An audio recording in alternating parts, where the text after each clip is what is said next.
Hi everybody, this is A7X Fan Ben, and this is part number 11 of the hourly campaign. So, posted on Discord real quick, got the live stream up, hopefully it'll work well. Looks like it's rolling, so that's good. Got music up in case I need it. I'm on turn number 11 now, the start of turn 11 here. Now in the 11th session, part 11 of the hourly campaign. So the first faction to go is the French. So they've actually recently discovered a home island. That's cool. And it looks like they're going to explore right now. So the Palil is docked at this island. So I'll start the session with an exciting explore action.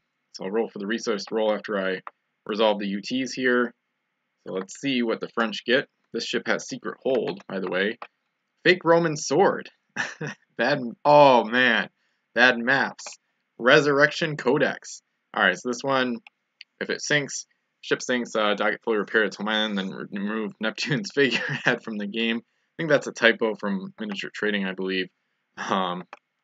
Fake Roman Sword is a custom UT of mine. It doesn't have any effect, and it was inspired by the Curse of Oak Island TV show, as you can see there in the description or in the attributes ability text. So they basically they hyped up this like Roman sword that they found on Oak Island in Nova Scotia, but it was actually like a really recent, it's from like the 20th century or something. So anyway, but yeah, the bad maps is actually the most exciting, especially in the short term. So let's see what we can figure out here. I think it's the opponent to your right. No, it's left. Interesting.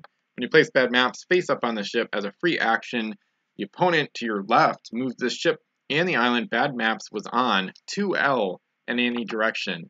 That's really interesting because in this case, the opponent to the left will be the Americans, and they actually have already met the French a little bit. Didn't really talk much, but they were on, had a friendly greeting, if you will. So the Americans now get to decide where this island gets tossed. They could try to be mean or nice to the French. That's a big one, because the French home island is there where you see the French cruise ship, French flag. The French have a bunch of wild islands kind of around their home island, not near it, but kind of surrounded by some islands. So they definitely won't move it closer. That would be pretty silly. I think they're just going to move it farther away. There's nothing really crazy I can do with the Americans here. They can't really chuck it round Earth and flip it to the other side of the map or throw it like in the middle of a lagoon or anything weird. So it looks like they're going to go southwest with it and just move it farther away from the French home island. So I think that would be probably the best thing the Americans can do. They could try to be nice, but moving it closer to the French home island is just going to make the French too good. And they're already a better faction than the Americans. The Americans, they don't really feel the need to try to be extra nice here. So I'm going to get a couple L segments up here, and then I'll move the island and the ship here. So 2L this way, it's going to be right there. Delete the segments, and I think I'm just going to move bad maps to the corner where the used UTs are going. So that's what I'm going to do right now. And then the two UTs, the fake Roman sword might maybe come in handy if she loses a boarding party, or not really, because I like to have the winner choose what happens after a boarding party. But we'll see. Maybe the sword could be a deke at some point or something. Who knows? So I'm going to put, I don't know what I'm doing. Oh, mark a token. I need a light blue French faction token to mark this island as explored for the French. And now I get to re-roll for the resource value. And it's 6, which is luxuries, which I think are not valuable right now, but that's not really too important, especially because now the Palil is going to have a longer journey back home. So I'm going to duplicate a 6, and then she's going to load luxuries aboard. And neither UT takes up cargo space, and she has 4 cargo and no crew. So she's going to take 4. She's going to get the max number of luxuries here. So I'm going to duplicate it 3 times with CTRL plus C. Move these over here. Make sure I only have 4, not 5, so I don't accidentally cheat. And then, so now this ship has a longer distance to go too. So that's not, the bad maps, it's not good for the French. Sometimes bad maps has really amazing stuff happening with it, but here especially with the islands kind of far apart. It's not gonna, might not be much of a big deal in the grand scheme of the game. And then the Night Jewel is still headed for that island, and the Bijou de Newt, or no, that's what I just moved. The Unicorn Pearl has some spices aboard, and then she's also got Jade, which takes up a cargo space, and Aegis Shield, which could come in handy, especially on a different ship, maybe. The French have already found a couple resources, so they're in business. Alright, that looks like the end of their turn, and I don't think there's anything else to remember with them, I don't think. So let me check on the live stream, and I want to see the resources as well real quick. So let me see, let me go to the far northwest corner. So for the next 6 turns, it's a roll of 4, and on a die roll of 4, metals and textiles are the most valuable resource. So yeah, the French don't have valuable resources now, but they might soon, or not quite yet, but sometime kind of soon. So the Wisp just got forged papers, the cursed custom fog hopper. The Wisp is now going to go into a fog bank. She's going to try to reach that one southeast of her. She hasn't been in that one yet. And I guess she barely gets there. Yeah, it's alright. Whatever. Opal Shrine is about to dock home. She gave forged papers, or no, she exchanged treasures with the Wisp and took some. Took at least one. Scurvy is about to be unloaded, so that's nice. Barrel of Monkeys, so that one shouldn't have any effect. At least not at the home island anyway. So the Opal Shrine docks home, and the Curse might be able to launch. We'll see here. So these are going to be worth 4 a piece, I think. So let me just try to find... Okay, there's Scurvy. So there was no crew, so this didn't have any effect. Remove Scurvy from the game when the ship docks at our home island. So thematically, the crew, the skeleton crew of the Opal Shrine, got some much needed vitamin C. So their gums are okay. Scurvy is gone, and the other UTs are going to stay aboard. I could deposit them on the home island because I'm having a house rule where that's the case, but for now at least, she'll keep them. And then, alrighty, let's see. When the ship touches another ship, randomly choose one of the ships. Yeah, I didn't do that with the Wisp, but whatever. They were exchanging anyway, so I'm not going to worry about that too much. So, anyway. And then next, they would probably just switch it back, so I'm not going to worry about that. I do need to keep it in mind for the future, though, the Barrel of Monkeys. The Opal Shrine is going to try to offload that onto like a gunship that's never going to be affected by it, so hopefully that'll happen before too long. For the Cursed, this is their newest ship, the Repulsive Waste, and she's headed for the Lumber Island. And then the Death Lullaby has explored. It's got the Friendly Colony here. And I think a positive face down UT is over there as well. Might go to the west of the Fog Bank. Looks like a slightly longer route, maybe? I don't know. I'm just going to go this way for once. And then the Defeated Killness is the last ship the Curse can move this turn, and she is able to explore the island she's at. So we're going to have another explore action here. There's tons of islands, and there's 3 UTs at a minimum on each island, so it's pretty exciting. Maps of Hades, which is a -1. Oh boy, here we go. Pandora's Box. That's going to delay this turn by 50 minutes, right? Alright, hopefully I'll get through this whole turn, we'll see. And then Ammunition, so she's going to have even more stuff aboard. So Defeated Killness, she might get wrecked by Pandora's Box, most likely, especially because the Curse they can't really have a good reputation at this point. In terms of lore, I guess you could say people don't really like them, especially after Vassal Campaign Game 1, Command the Oceans. In terms of the lore of my games over time, if they're sequential, people don't trust the Cursed, of course, by now, with all their shenanigans. Especially specific factions like the French, who got attacked by them in Command the Oceans. Maps of Hades once per turn, LD6. So that'll happen next turn. So hopefully I'll remember that. Oh, I know what I do. I'm going to put it at the stern of the ship and just leave it there until I hopefully remember it every single turn. And then I'm going to do Ammunition next just to take care of the easy ones first. So neither of these take up cargo space, but the ammunition does. So let me make sure I get this right. Oh no, that equipment does not take. Sorry, it's in the ability text.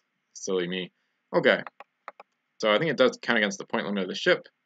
Defeated Killness is way up top. She's about to get a ton of UTs. But first, let me make sure I give her an equipment with shot in the name, which I think is just going to be exploding shot because it's the most expensive and the best. So I might as well just do that one. I'm pretty sure.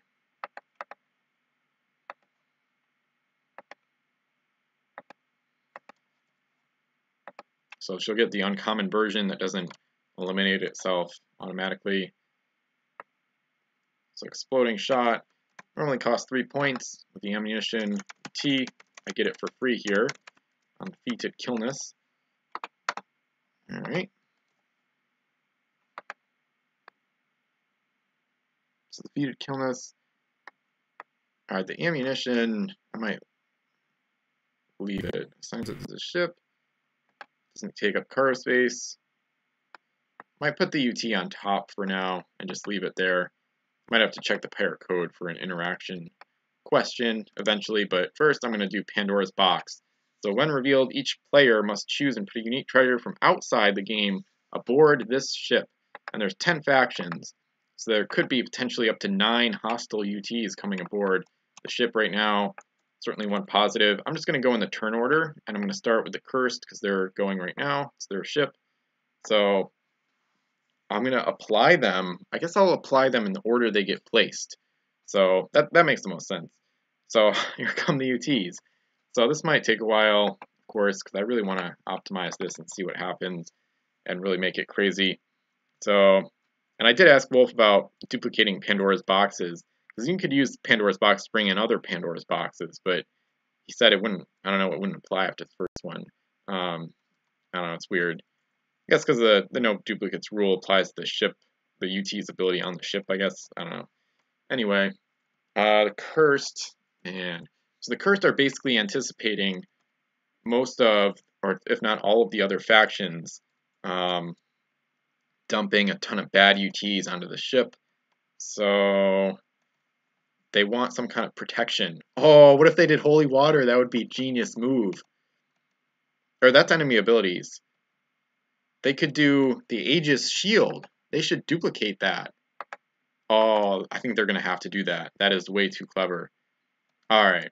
Holy Water. I said that one by mistake. That one prevents enemy abilities from affecting the ship or the crew. But let me just find it here. Aegis Shield. I think this is from Xerix. I don't know. It's on the Unicorn Pearl right now. This ship cannot be affected by unique treasures unless you permit it. This treasure cannot be unloaded.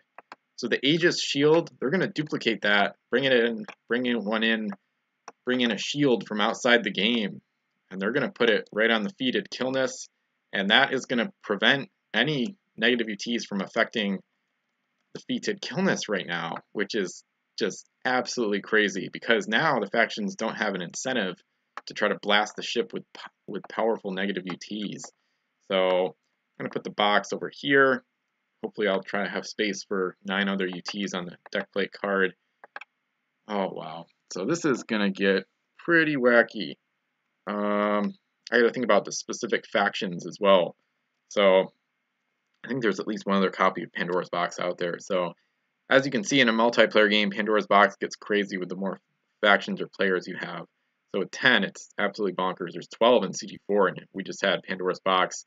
It totally wrecked the San Isabel.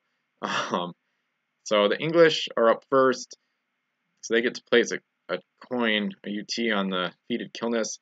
Just keep in mind, it really should be stuff that's actually loaded by the ship, so alter the Loa to do not lose this treasure, so it's really not applicable for Pandora's Box. And of course, that's like one of those game-breaking UTs in the game. So, I could do Albatross, that one's really annoying though. So Aztec Medallion, I'm going to try to think about all of the factions right now and just try to figure out what I want to do here. It will take a while, so I'm just going to have to go through the UTs and pick some out. Bad maps would be an interesting one. So then the French would move the ship if it was bad maps. this gets weird because the Aegis Shield is a custom UT, so there's no pirate code entry on how the rules work. It says no unique treasures may affect this ship unless you permit it. But it's affecting, with bad maps, it's like affecting the island, so it's kind of weird. I'm not totally sure how to play that one. Just trying to look at the artwork for that one. Weird. Anyway, Barrel of Monkeys is kind of annoying, but not too bad. Blood Money doesn't get loaded. Buried Treasure. I'm just thinking with the shield, with the Aegis shield, the factions may actually try to give the defeated Killness some positive ETs to get into the good graces of the Cursed. They could also try to overload the ship. They could fill up her cargo space really quickly, but it wouldn't affect her. So this is weird. This is going to be very strange. Cursed Natives, Davy Jones Heart. They don't want to overload her with positive ETs either, because then the Cursed are going to be too good too quickly. Maybe they're already off to a good start. So this is going to be a weird one. Maybe Elizabeth's Piece of 8. Ooh, that could make for some weirdness. I like that idea. Ooh, I think the English are just going to go with that. I think I'm just going to start with that one. The pirates are in the southwest. They don't have a home island yet. Okay, that could prevent any pirate cursed alliances. Okay, so this is it's already going to get political here. So the English are going to place Elizabeth's Piece of 8 on the defeated Killness, partly to try to get the curse in their good graces, partly because the Aegis Shield prevents negative ETs from working, at least unless the curse want it, which of course they don't, and partly because the English are going to try to sabotage the pirates here in a way. It could backfire if the curse helped the pirates, but so you can basically give action to any pirate ship instead of giving this ship an action. So this is a powerful one. My pirates in CG4 actually got lucky and found it themselves. So it's almost like a micron for them. But the English are kind of trying to sabotage the pirates. So if the pirates understand that or get wind of that, it could backfire on the English or not, because then it could make the curse and the pirates not like each other. So the English are trying to pit them against each other, kind of. But also, yeah, this is like it's one of those master strokes by the English. The English are trying to they're making the curse like them more, but also pitting the curse and the pirates against each other. So pretty good play by the English there.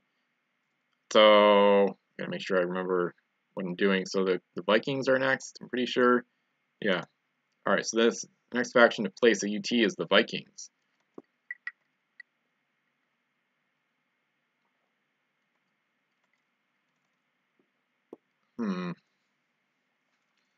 English Royal Decree.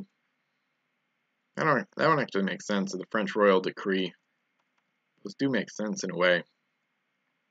If the French put French Royal Decree aboard each time, ship sinks a non-French. It's kind of weird though. I don't really like those ones anyway. So the Vikings. Okay, the Eye of Insanity is really interesting too. That would be not. Ah, man, these factions are afraid of giving the curse too much power here, so they might not really give them. They could give them positive UTs without being very positive. Huh, this is a weird one. They could still give them negative UTs and try to knock out the Aegis Shield, but it's probably not going to be too effective. They could try that though. Yeah, it's crazy because these negative UTs just basically don't apply. Ah, man. Curse with that first UT, that was huge. I think it makes sense to go in the faction turn order for Pandora's Box. I think you can apply them whenever you want. I'm just going to get the code up right now because I want to see what it says about Pandora's Box. I already checked it recently because of CG4, but let's see it again here. Once it loads. If it loads. Alright, there we go. So Pandora's Box. Uh-oh. Ending with yourself. Oh, that's BS. When this unique treasure is revealed, starting the player to your left. ending with yourself. Each player chooses and reveals. After all UTs have been chosen, they are resolved for the standard rules. Chosen UT, blah, blah, blah. Alright. Alright, so that makes me need to get the combined rules up, actually. Combined set rules. It's another good document. Actually, I don't think this even has what I want. I think it's in the code as well. I'm trying to find when you apply UTs. I think it's in order whatever you want, whatever the exploring player wants.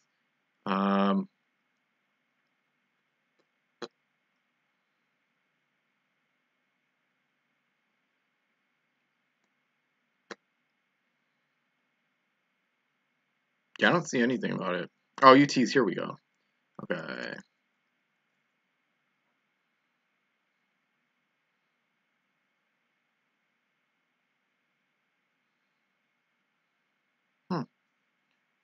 Always picked up and found.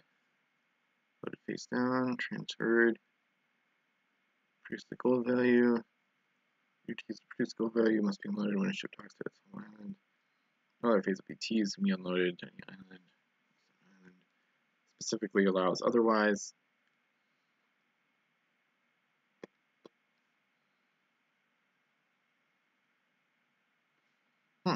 Okay.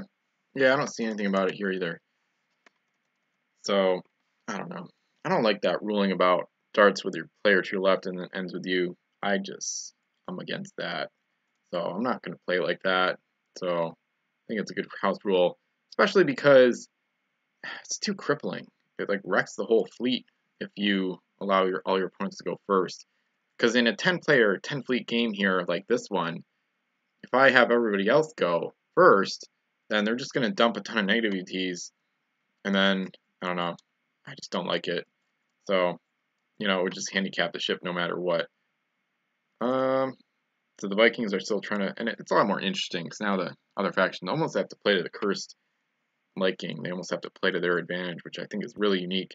It's pretty much the opposite of what normally happens with Pandora's Box, like we saw in CG4, where mostly negative UTs got put on the Santa Isabel.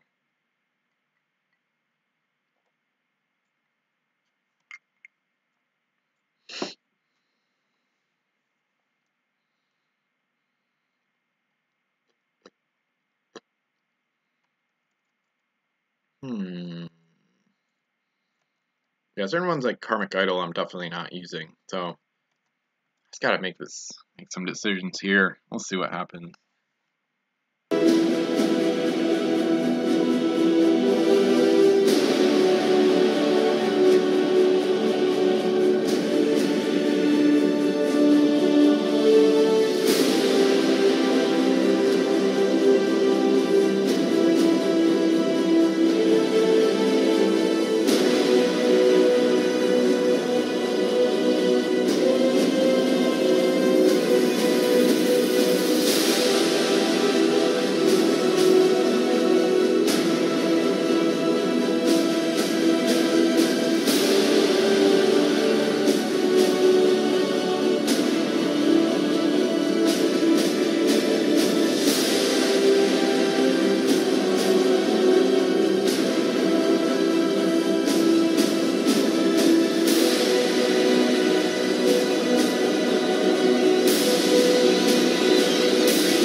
So it's a great song, but so I've finished the factions with their UT shenanigans. Whoops, let me move the card there. So I went around the board in turn order and gave the ship a bunch of UTs. So we've got fruit, 2 pieces of Elizabeth's Pizza of 8. So that was from the English, the first one. The Americans actually gave the curse another Elizabeth's Piece of 8, knowing the first one was there because the Americans are kind of close to the pirates and they want to try to sabotage the pirates, both the English and the Americans. So they're kind of going with a risky bet of assuming that the cursed will use it against the pirates rather than for them. So some interesting bets here by the English and the Americans to try to force the curse to be pitted against the pirates, but the pirates could turn, or the curse could turn around and actually help the pirates with it. So, and then Runes of Death was added, I think by the Spanish, I can't remember. Wine, Sextant, Runes of the Serpent, which is random, there's no icebergs yet.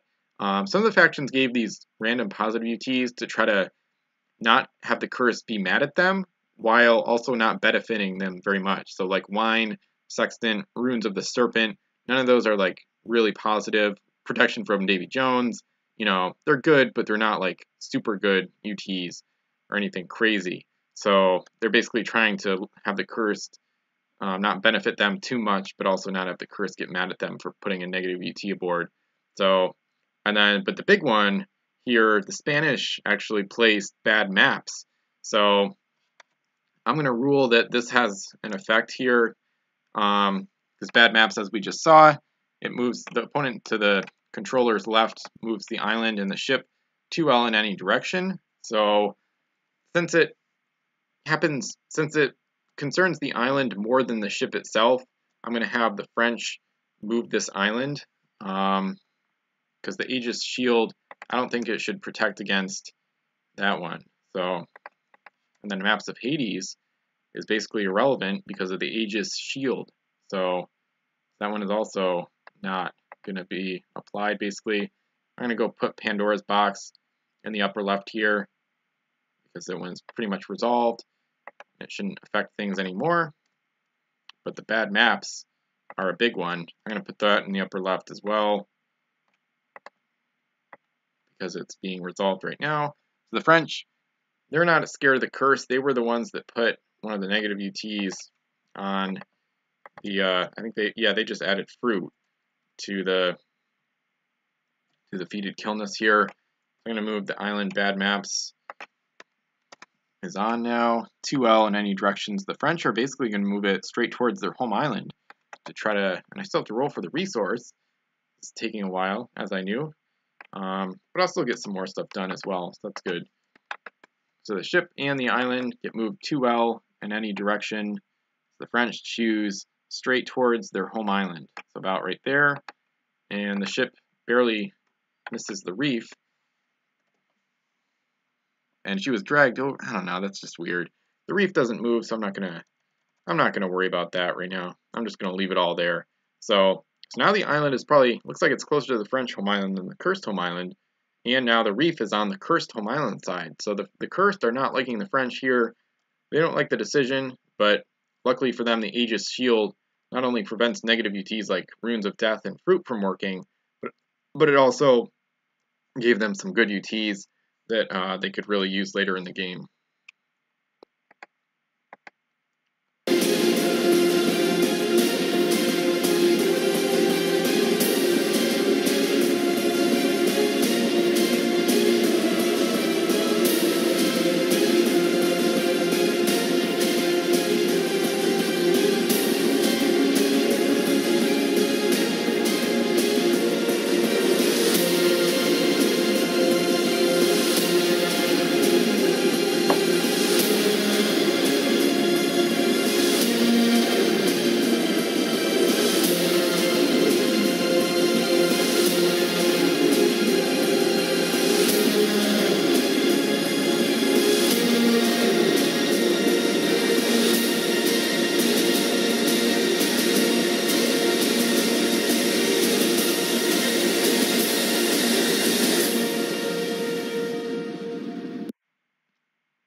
So I think that took about half the session, Only about 20 minutes left, so I might not finish this round probably, but that's alright. So the cursed actually have lumbers. Oh, I still got a roll for the resource. Whoops. Alright, so resource roll for that island. Metals, which are the most valuable resource right now. So 3 coin comes there. And then normally fruit would take up 2 cargo spaces. But the cursed with the Aegis shield are going to say it's not going to take up any cargo space. So the Defeated Killness actually has all 3 cargo available. So she's going to load 3 metals tokens and call it a ship turn.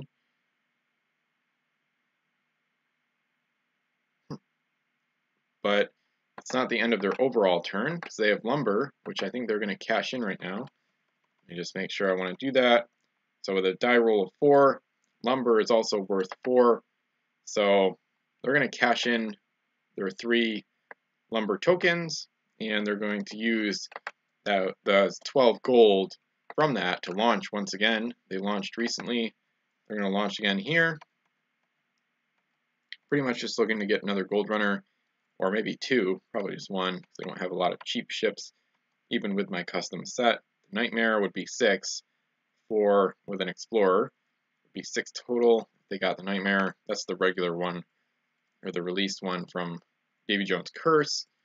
And then I'm looking at their ships here in the set. A bunch of these cheaper ones are already in play.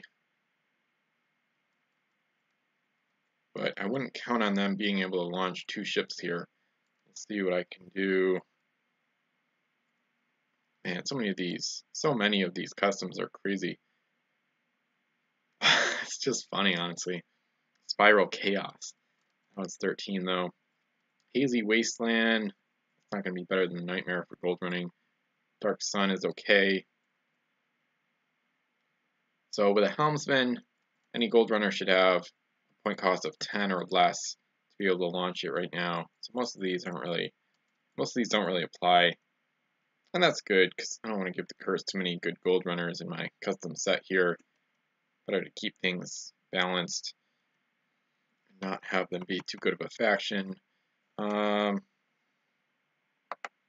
Guess I'll look for cursed ships that are reasonably cheap. I don't know if they have any other 6-point ships here.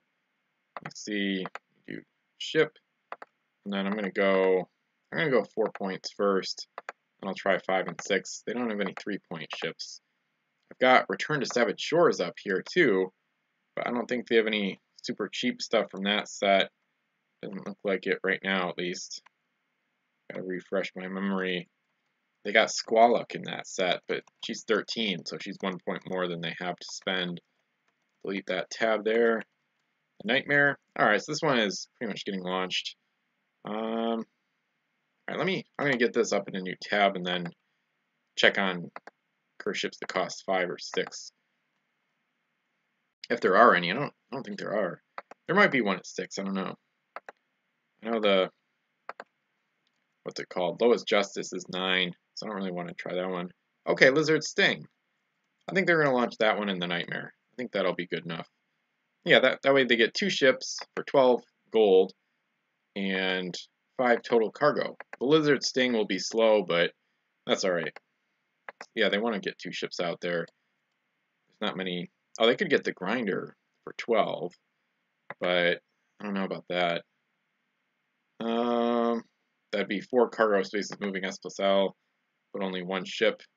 So I think they'll take the cargo, even though some of it is slower. Yeah, that might not be the right thing.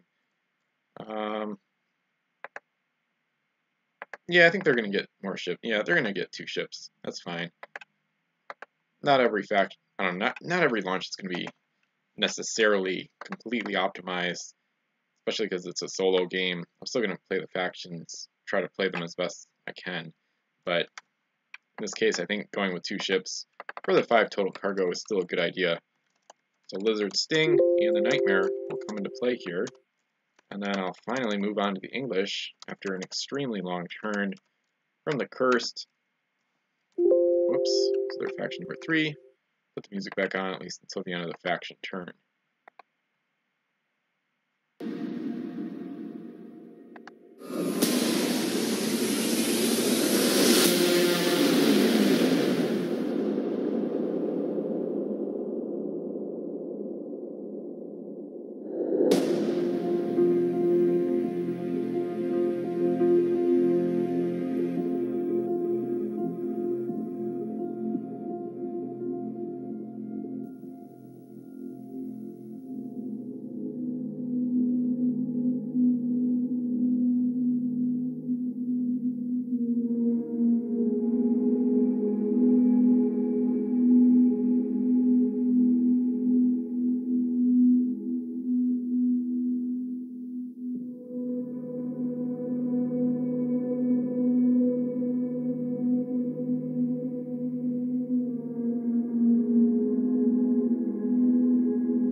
So with that, the Curse now have the most ships in play with 7. So they just launched 2.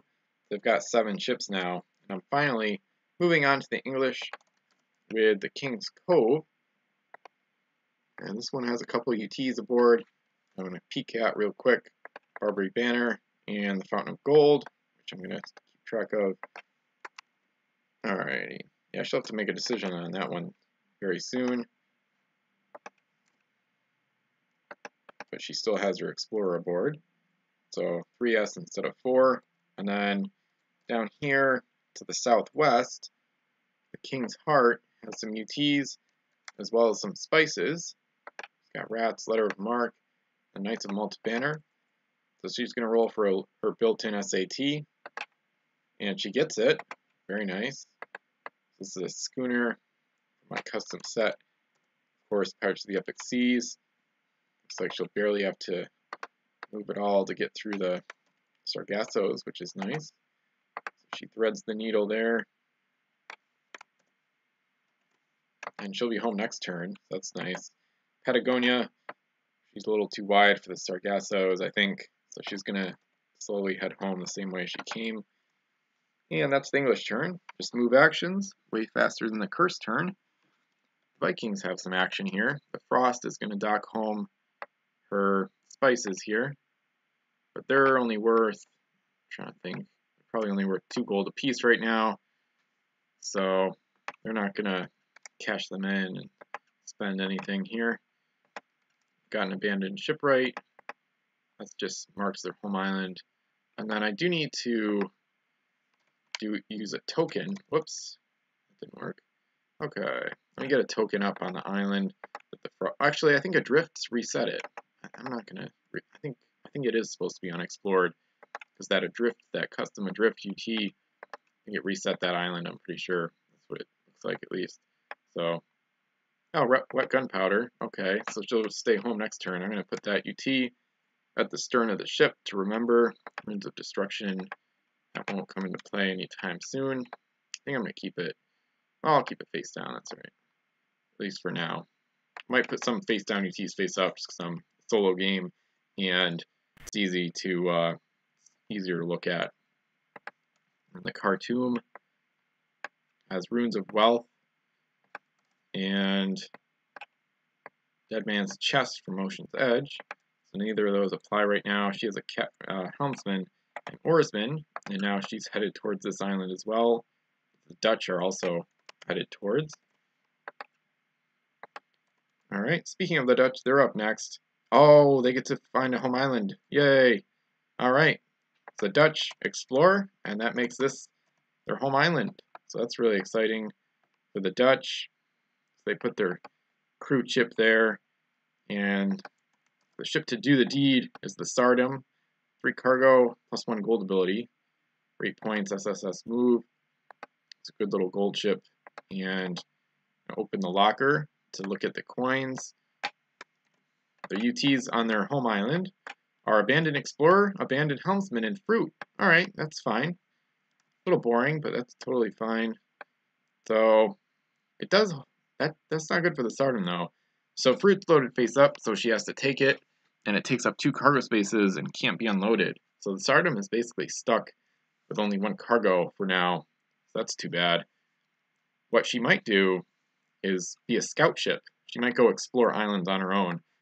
Since it can't be unloaded, I don't know. There's no way to combat that, I don't think. So, let me find the card here. Looks like I see it down there. The Sardom Fruit, that takes up 2 of her 3 cargo spaces. She's going to take the Explorer. Actually, she might take a Helmsman, actually. No, that doesn't make much sense. I guess. I don't know. Either one works, but she's going to take the Explorer and then use that to probably scout some islands out.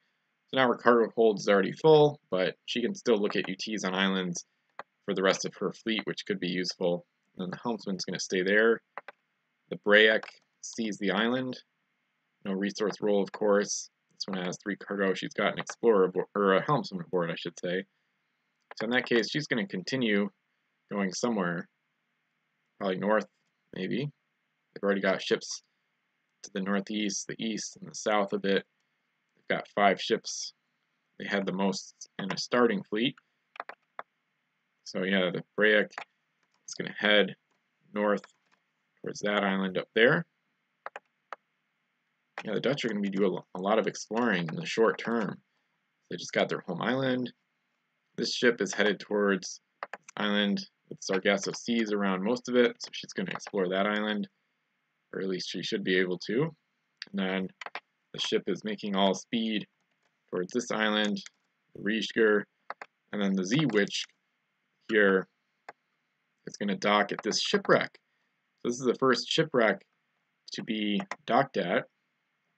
She gets L base move and then plus S when carrying no cargo, so she's just going to go right there. Since she's a 1-master and you can't roll a 0 with the die, she can't be affected by the reefs, so she's immune to reef damage, which is a nice thing about the 1-masters. On the contrary, they're extremely vulnerable to the Sargasso Seas. They can get stuck easily. But anyway, so she's going to explore the shipwreck next turn, which is cool. And then that finishes the Dutch turn. I don't think there's anything else to do with their home island. It was pretty basic. So, yeah, looks like that finishes up the Dutch. This is where I got to be careful, because I moved the Corsair deck plates, and I kind of forgot about it during Pandora's Box. But the Corsairs actually go before the Jades in the turn order, of course. So, if I can find where it is.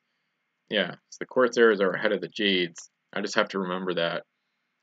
Could be easy to remember because I could use the sets as a guide. So Barbary Coast came out right before South China Seas, so therefore the Corsairs, it makes sense that they would go before the French. So, in last turn, the Corsairs discovered their home island. So, yeah, that's a weird one. Alright, yeah, let me see what the Tangiers got aboard. And I moved the deck plate so I can just scroll down and find the Corsair fleet here, rather than having to scroll down and to the left just to find the fleet. So, that one's not relevant yet. Lokra Rum, -1 to her d6 rolls. This treasure is worth gold equal to triple the number of crew on the ship when loaded. So she's just going to redock to unload this, and it's going to be worth 3 gold. So she's going to redock at, well, Pharaoh's Legacy is probably going to head for that island. So the Tangier might head for the other side of the island, or she might go straight to the Ring of Fire. I don't think so, though. I don't know yet. I think she's going to go over here. She's going to repair next turn. She just wants to get the gold right now. And that resolves the UT, so that's good. And the next turn, she'll repair the mast she lost to the Whirlpool. So Lokwa Rum, I'm going to put in the top left. So only 1 crew, so triple that is only 3 gold, but that's fine. Gives the Corsairs their first taste of gold in this game. If I can find their home island again. It's a really big map. Or a pretty big map, anyway. So, 3 coin. Well, it should be face down because it's gold, not resources. I'm going to put any UTs at the bottom of the island. Alright. And then, man, it's like impossible to remember what UTs are. I forget like 2 seconds after I look at them. Especially with all the custom UTs and stuff like that. Okay, Pharaoh's Legacy has the ability to ignore terrain when given a move action.